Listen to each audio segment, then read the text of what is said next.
오늘 본문 우리 사도행전 10장 우리 1절부터 23절 말씀을 중심으로 성령께서 어떻게 말씀하시는가 하는 제목으로 우리 함께 은혜를 나누길 원합니다. 성경은 하나님께서 우리를 구원하시고 또 우리의 삶을 인도하시는 매뉴얼이기도 하고 내비게이션이기도 합니다. 그래서 우리는 하나님의 그 인도하심을 받아야 되는데요. 우리가 신앙생활을 하면서 나 예수 믿는데 또 내가 교회생활 하면서 몇 가지 봉사하고 또 그렇게 섬기는데 또 그리고 죽으면 천국 가는데 그게 전부가 아니라는 거죠. 우리의 삶은 하나님의 인도하심을 받아야 됩니다. 또 말씀에 내비게이션을 따라야 되고요. 또 오늘 본문에 보면 성령께서 베드로에게 말씀하십니다. 성령께서 베드로에게 말씀하시니 이 말씀을 이렇게 준비하면서 과연 성령께서는 우리에게 어떻게 말씀하실까? 또 성령께서 말씀하시는 것을 우리가 어떻게 듣고 반응할 수 있을까? 좀 그 부분을 좀 말씀을 같이 나누길 원합니다.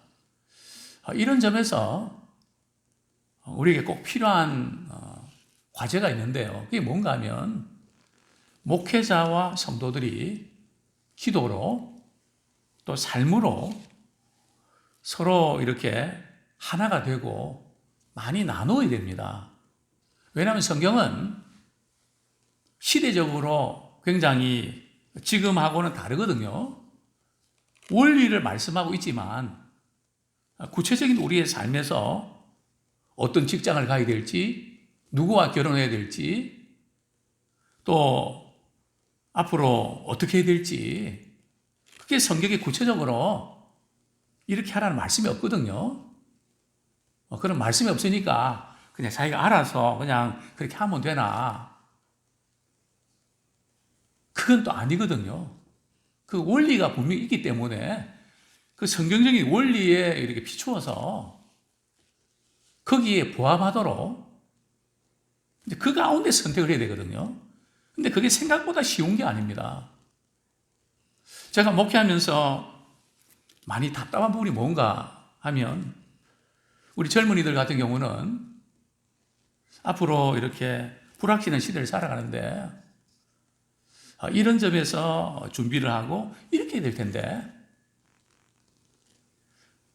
근데 목회자로서는 답은 갖고 있는데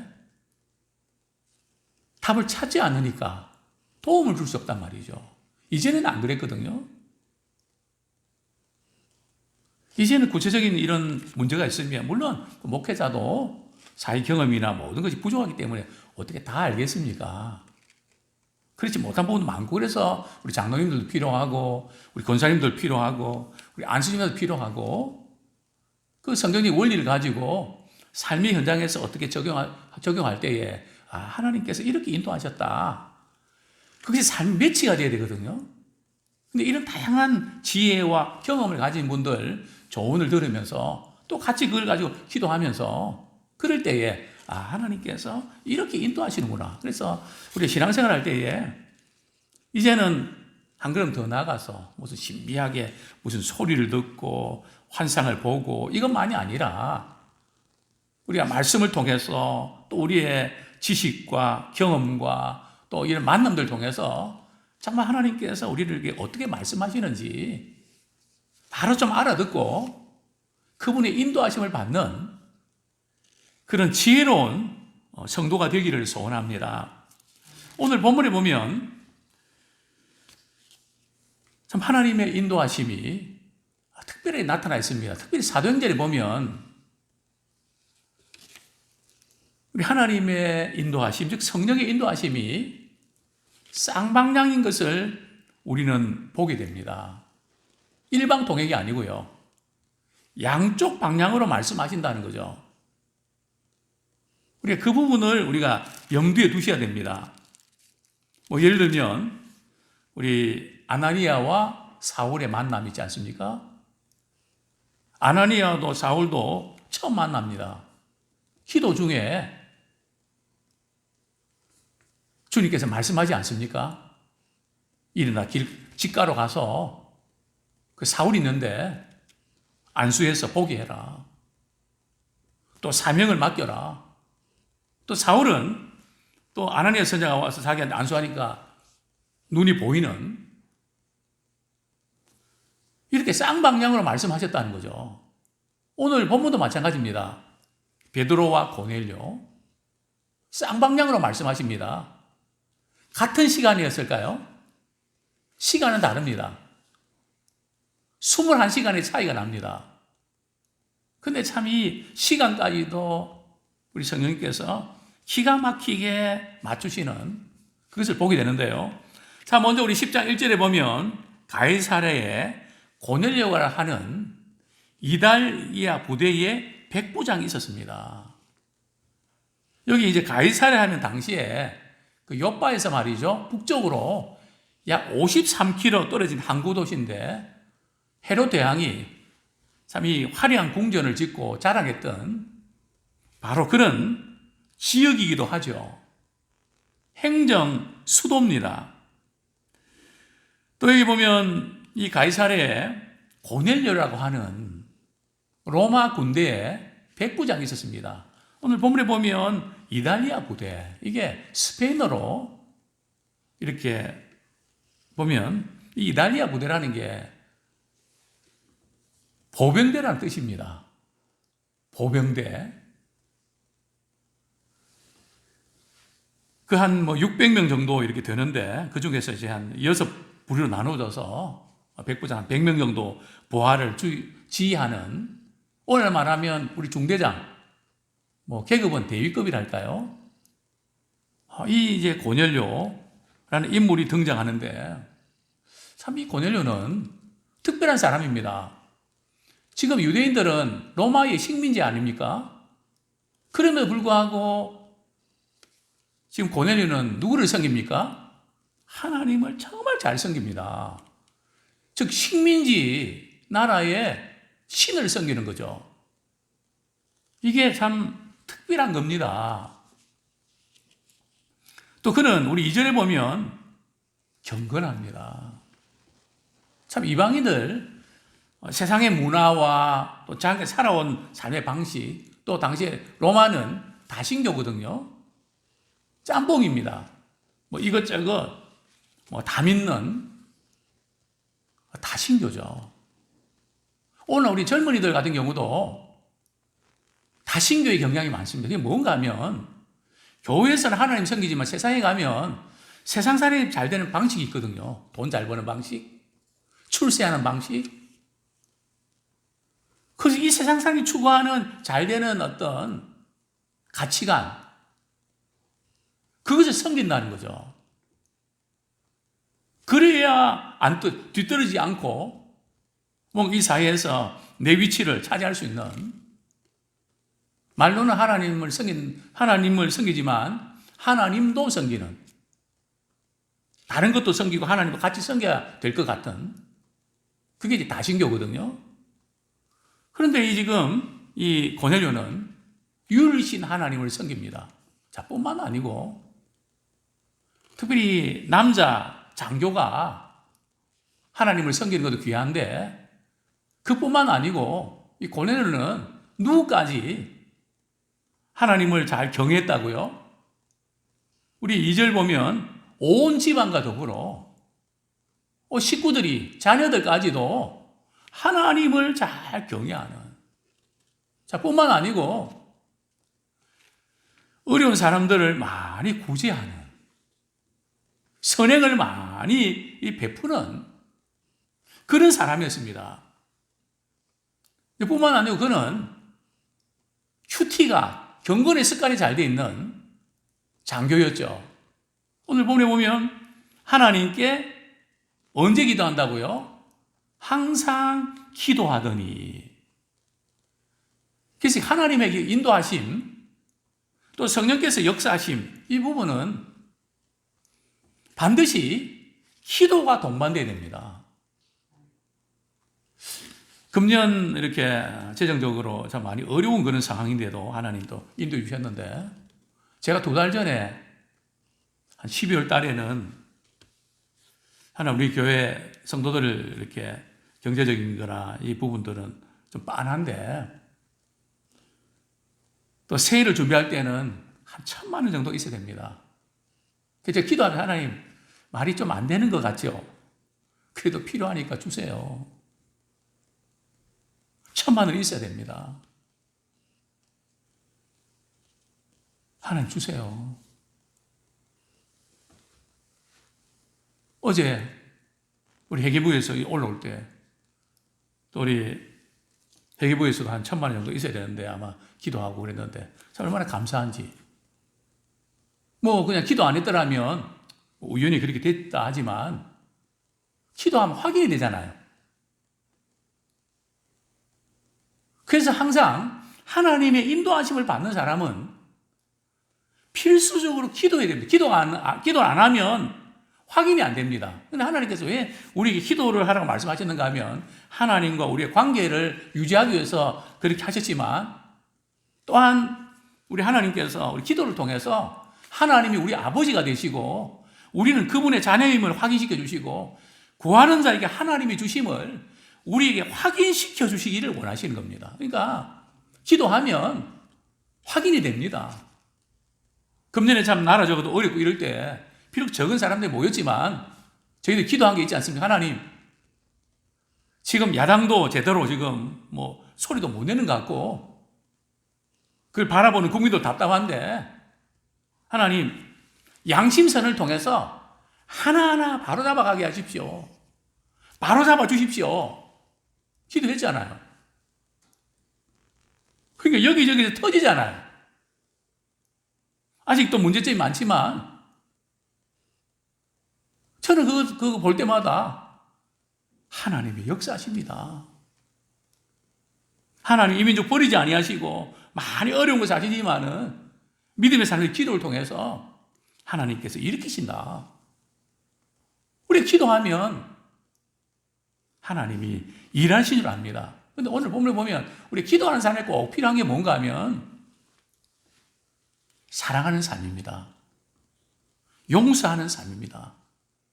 관계가 불편한 상황에서는 기도 응답이 잘 안 됩니다. 우리가 사랑하고 섬기면서 기도할 때 하나님 응답해 주시죠. 우리 복음서 그런 사연이 있거든요. 정말 우리가 이렇게 하나님께 기도하고 사랑하고 섬기면 우리 하나님이 그 기도를 응답하신다고. 항상 이 부분이 선행이 돼야 됩니다. 왜냐하면 사랑하고 섬기지 않고 미워하고 용서하지 못하고 이러면 하나님과의 관계가 막히기 때문에 기도가 응답이 안 됩니다. 오늘 본문 보십시오. 그렇게 경건한 삶과 구제 삶을 또 기도하는 삶을 살면서 이렇게 기도할 때에 어떤 일이 벌어집니까? 오늘 우리 10장 3절 4절 같이 읽겠습니다. 시작. 하루는 제9시쯤 되어 환상 중에 밝히 보매 하나님의 사자가 들어와 이르되 고넬료야 하니, 고넬료가 주목하여 보고 두려워 이르되 주여 무슨 일이니까? 천사가 이르되 내 기도와 구제가 하나님 앞에 상달되어 키워가신 바가 되었으니. 제9시면 오후 3시쯤 됩니다. 보면 고넬료는 유대인들의 기도 시간, 늘 습관적으로 기도하고 있었음을 우리는 보게 됩니다. 기도하는 중에 꿈입니까? 환상입니까? 환상입니다. 꿈과 환상이 뭐가 다르죠? 꿈은 말 그대로 우리가 잠을 자다가 무의식 중입니다. 환상은 의식이 있는 겁니다. 잠자는 상태가 아니고 의식이 있는 상태에서 보는 겁니다. 지금 고넬료는 밝히 보는데요. 하나님의 사자가 누굽니까? 천사입니다.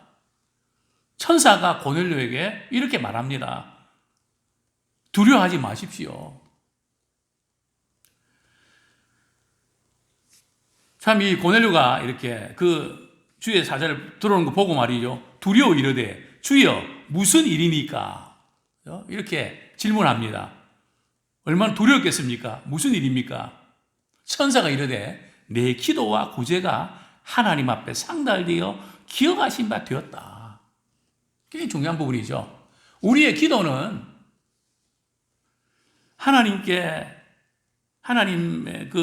하나님께서 기억하신 바가 되게 됩니다. 하나님이 기억하시면 하나님 때 응답이 됩니다. 또 우리의 섬김과 봉사가 하나님 앞에 상달되게 됩니다. 정말 얼마나 놀라운 일인지. 우리의 기도 참 부족하고 실수도 많은데 우리의 기도를 하나님이 꼭 기억해 주실 이유가 뭐가 있습니까? 참 우리는 기도 응답 받을 때 그 응답 받은 그 자체도 기쁘지만 도대체 내가 뭔데? 내가 참 신음하면서 단시간 기도했는데 그 하나님이 들어주시는가? 하나님이 기억해 주셨다는 이게 더 기쁜 겁니다. 이게 더 큰 선물입니다. 그래서 우리가 사랑하며 우리 기도할 때에 우리의 모든 기도가 하나님의 기억하신 바가 되기를 소원합니다. 그 천사의 지시가 있는데요. 우리 5절부터 7절까지 쭉 보면 이렇게 천사가 지시하죠. 고넬료야, 지금 사람들을 어디 보내라고요? 요빠에 보내라. 거기 요빠에 베드로라는 시몬이 있는데 그 시몬이 누구의 집에 있는지, 그러니까 어느 도시에 있는지, 또 누구 집에 있는지 구체적으로 가르쳐 줍니다. 근데 누구 집이라고요? 무두장이. 무두장이가 무슨 뜻입니까? 이 무두장이는 그 짐승의 그 가죽을 벗겨서 가공을 해서 제품을 만드는 그런 직종입니다. 당시에는 죽은 시체를 만지면 어떻게 되죠? 부정합니다. 그래서 이 무두장이 이 직종은 좀 사람들이 무시하고 별로 안 좋아하는 그런 직업을 갖고 있습니다. 근데 베드로가 그 사람 집에 머물렀다는 거죠. 여기서 우리가 알 수 있는 것은 신약 시대에는 유대인이나 이방인이나 예수 그리스도 안에서 차별이 없다는 거죠. 누구든지 예수 그리스도를 믿으면 구원받는 그 모든 벽이 무너진 겁니다. 이게 엄청난 거죠. 우리 에베소서 말씀 우리 한 구절 보겠습니다. 예, 우리 에베소서 2장 15절.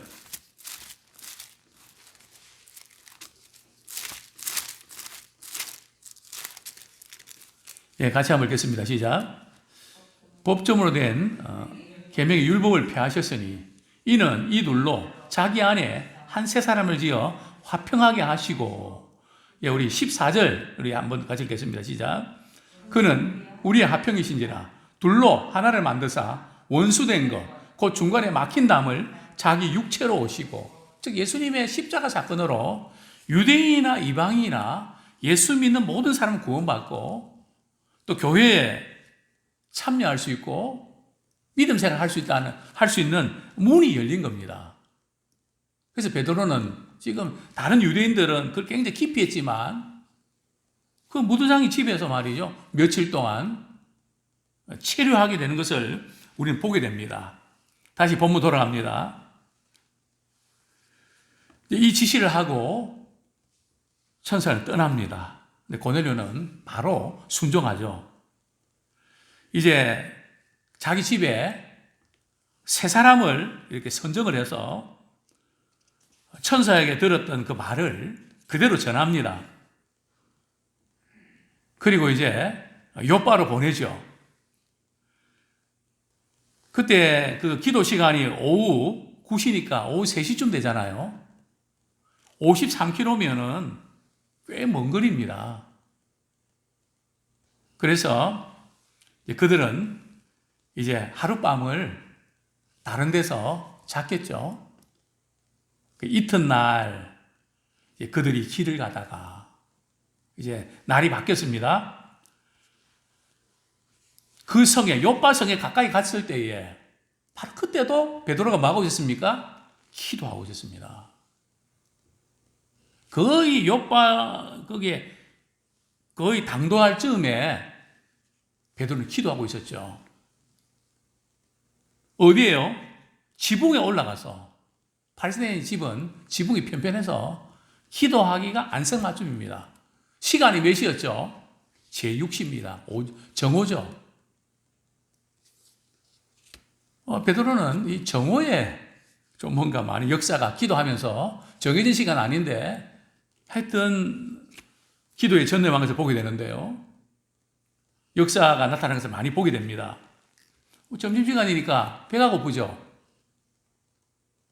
일하는 사람들이 점심을 준비하고 있는 시간에 그는 지붕에 올라가서 기도합니다. 그런데 기도하는 중에 황홀한 어떤 환상이 나타나는 겁니다. 그런데 그 환상의 내용도 역시 배고파서 그런지 먹는 거, 그죠? 오늘 본문에 보면 어떤 환상입니까? 11절부터 14절까지 한번 읽겠습니다. 시작. 하늘이 열리며 한 그릇이 내려오는 것을 보니 큰 보자기 같고 네 길을 메어 땅에 들이웠더라. 그 안에는 땅에 있는 각종 네발간진 짐승과 기는 것과 공중에 나는 것들이 있더라. 또 소리가 있으되 베드로야 일어나 잡아 먹으라 하거늘 베드로가 이르되 주여 그럴 수 없나이다. 속되고 깨끗하지 아니한 것을 내가 결코 먹지 아니하였나이다 한데, 저기 보면 두 부류의 짐승을 보게 됩니다. 땅에 기는 거, 공중에 또 나는 거, 이게 지금 부정한 것과 부정하지 않은 것이 섞여 있는 것을 보게 됩니다. 그걸 같이 먹으라 그러니까 베드로가 나는 부정한 건 못 먹습니다. 왜냐하면 레위기 11장에 부정한 것, 부정하지 않는 구분이 되어 있거든요. 지금 안식교나 유대인들은 그 말씀을 그대로 지킵니다. 그런데 그대로 지키는 게 맞는 걸까요?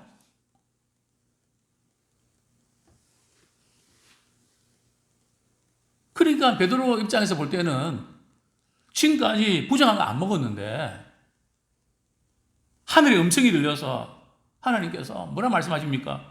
내가 깨끗하게 한 것을 내가 속되다 하지 마라. 내가 깨끗하게 했는데 네가 왜 속되다 그러냐. 우리 여기서 우리가 좀 기억이 될 부분들은 예수님이 십자가에 못 박혀 죽으심으로 유대인의 제사법, 즉 의식법이 폐지가 된 겁니다. 구약에서 먹어야 되는 거 내가 안 먹고, 구약에서 먹지 말라는 건 나는 먹어야 될 거 먹고, 먹지 말라는 거 먹지 않는 이 기준이 왜 그런지 아십니까? 하나님께서 이스라엘 백성들이 그렇게 하라고 하신 이유는 이방인들의 우상숭배와 이런 부분에서 오염되고 그 영향받을까봐 구분한 거거든요. 근데 이제는 예수님이 십자가에 못 박혀 죽으심으로 그분을 믿는 자에게는 그 죄사함 받고 구원받는 길이 열렸습니다. 실체 대신 예수님이 오시기 때문에 의식법은 폐지가 된 겁니다. 먹는 거 먹지 않는 이 부분들은 폐지가 된 거죠. 그리고 민법 같은 거 있지 않습니까? 그 세금 받는 거, 이자 받는 거, 뭐 이런 것은 시대마다 조금 달라집니다. 그 다음에 변하지 않는 것이 있습니다. 도덕법은 구약이나 신약이나 변치 않습니다. 살인하지 말라. 가늠하지 말라. 아무리 시대가 바뀌어도 그것은 불변입니다. 하나님께서 깨끗게 하신 것을 네가 속되다니 이게 무슨 뜻일까요? 이것은 먹는 음식이나 동물을 가리키는 게 아니라 유대인이나 유대인들이 이방인이 속되다 그랬거든요. 부정하다 그랬거든요. 그러나 예수를 믿으면 다 죄사함 받고 깨끗해진다. 그것을 의미하는 겁니다. 그래서 고뇌를 통해서 이제 이방인 선교가 이제 확장되는 거죠. 자, 베드로가 이 환상을 이렇게 보는데 계속 베드로는 나 못 먹습니다. 베드로가 또 몇 번 못 먹겠다 그럽니까? 베드로는 3번에 좀 또 강합니다. 그죠? 3번 부인하고. 계속 이제 3번 이게 반복되는데, 그리고 보자기 하늘로 올라갑니다. 그러니까 베드로가, 야, 이 보자기 환상 이게 뭐지? 고민하지 않겠습니까? 이게 무슨 뜻일까? 우리가 꿈이나 환상은 우리 스스로 결론 내리면 안 되고, 이 고민을 많이 해야 됩니다. 이게 무슨 뜻인가? 또 잘못 또 적용하면 안 되거든요. 그래, 의아해하고 있는데 바로 그 시간에 밖에서 문을 두드리는 소리가 들립니다. 누굴까요? 고넬료가 보낸 사람들이죠. 그 시몬의 집 찾아서 문 밖에 서서 이렇게 우리 18절, 19절 불러 묻되 베드로라는 시몬이 여기 유숙하십니까? 베드로 선생님 찾아왔는데요. 19절 베드로가 그 환상에 대해 생각할 때 딱 말이죠. 문 놓고 소리가 들렸단 말이죠. 여기 지금 베드로 선생님 계십니까? 그때 성령께서 말씀하십니다. 이 베드로는 이미 오순절 성령의 충만함을 체험했기 때문에 성령께서 말씀하신 것이 뭔지를 그는 압니다. 우리 그리스도인들도 성령께서 말씀하시는 것을 알아야 됩니다.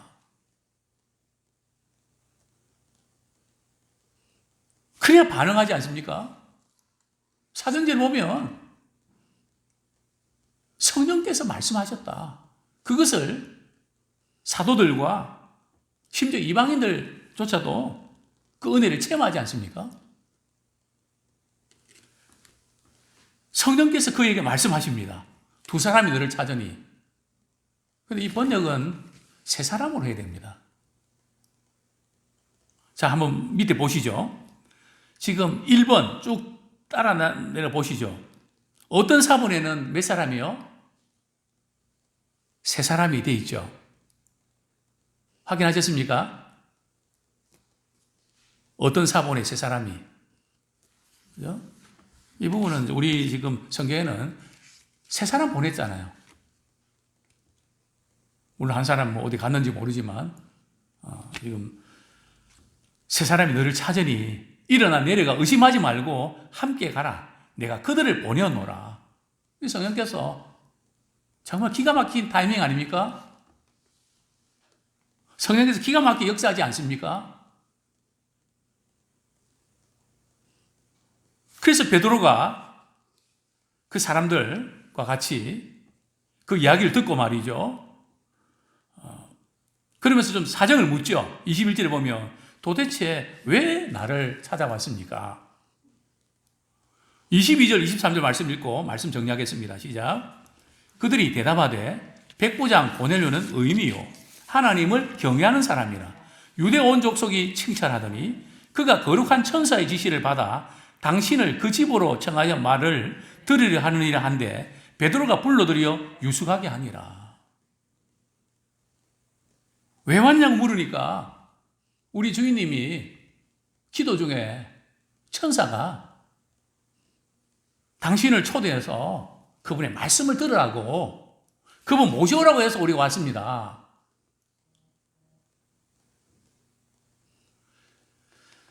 참 고넬료가 기도하고 또 구제하면서 하나님께서 그 기도를 기억하시고 상달됐는데 구제가 상달됐는데 그 선물이 뭡니까?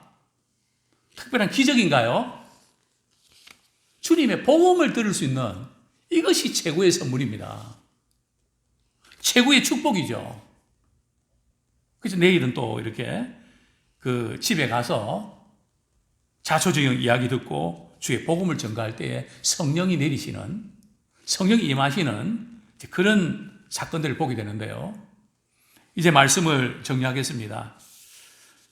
우리 역시 성령께서 우리가 어떻게 말씀하시는지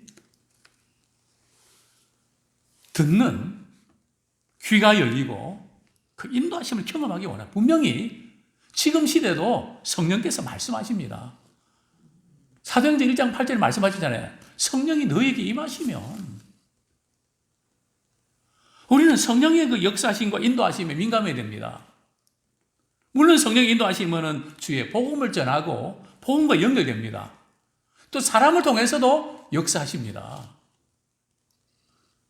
그렇기 때문에 우리는 믿음의 사람들이 우리가 서로 하나로 연결되어 있기를 원합니다.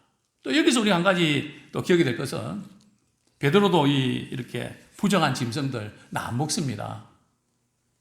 이것은 바로